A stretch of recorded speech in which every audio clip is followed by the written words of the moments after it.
নমস্কার বন্ধুরা, জয় মা কালী বেঙ্গলি চ্যানেলে আপনাদেরকে আমি স্বাগত জানাচ্ছি। আজকের ভিডিওটি প্রথম থেকে শেষ পর্যন্ত মন দিয়ে দেখবেন এবং শুনবেন, কেননা আজ আমি আপনাদের নির্দোষ গৃহ নির্মাণের 10টি মন্ত্র এবং প্রয়োগ সম্পর্কে বলবো। অর্থাৎ আপনি যদি কোনো নতুন জায়গায় বাড়ি নির্মাণ করতে চাইছেন, নতুন বাড়ি তৈরি করতে চাইছেন, তার আগে আপনাকে বাস্তুটা দেখে নিতে হবে যে বাস্তুটা ঠিক আছে নাকি। কোনো বড় তান্ত্রিক জ্যোতিষীকে দিয়ে বাস্তু দেখাতে হয়। যারা বাস্তুবিদ তারা বাস্তুটা দেখে বলতে পারবে যে আপনার এখানে বাড়ি করা উচিত কি উচিত নয়, বা কোন দিকে কোন ঘর করবেন, কোন রুমটা করবেন, সেটা তারাই বলতে পারবে। আর এটা যদি আপনি না করতে পারেন, আপনাকে আমি যেই মন্ত্রগুলো বলবো সেই মন্ত্রের প্রয়োগটি করবেন, তাহলেও হয়ে যাবে।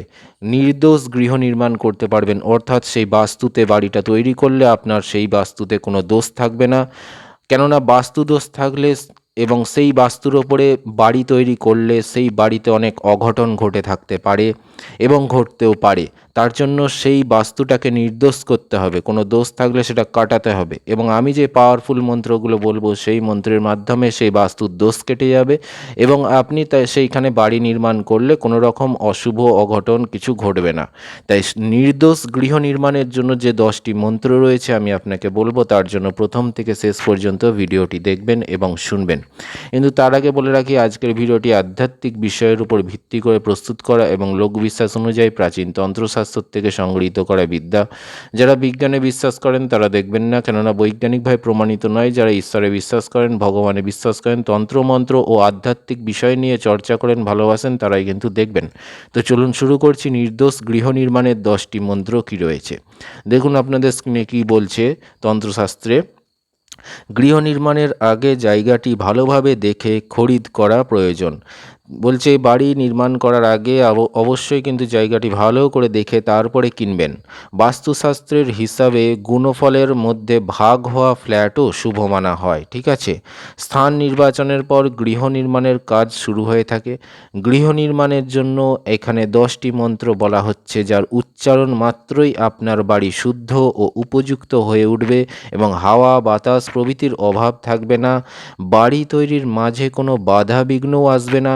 যে স্থানে আপনি বাড়ি তৈরি করছেন সেখানে গিয়ে ক্রমানুযায়ী কমপক্ষে একবার এই 10টি মন্ত্র অবশ্যই মনে মনে পাঠ করবেন। অর্থাৎ আপনি বাড়ি তৈরি করার আগে সেই যেই জায়গাতে আপনি বাড়িটা তৈরি করবেন সেখানে গিয়ে দাঁড়াবেন।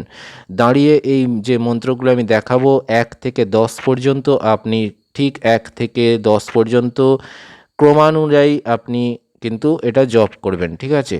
তো 1 নম্বর মন্ত্র কি, ওং বাস্তু দেবাই নম নম। 2 নম্বর কি, ওং বাস্তু নম। 3 নম্বর ওং দেবাই নম। 4 নম্বর ওং ভূমি নম নম। 5 নম্বর ওং ভূমি নম। 6 নম্বর ওং বাপু দেবতা নম নম। 7 নম্বর ওং বাপু নম। 8 নম্বর ওং অগ্নি দেবতা নম নম। 9 নম্বর ওং অগ্নি নম। 10 নম্বর ওং জলয় দেবতা নম।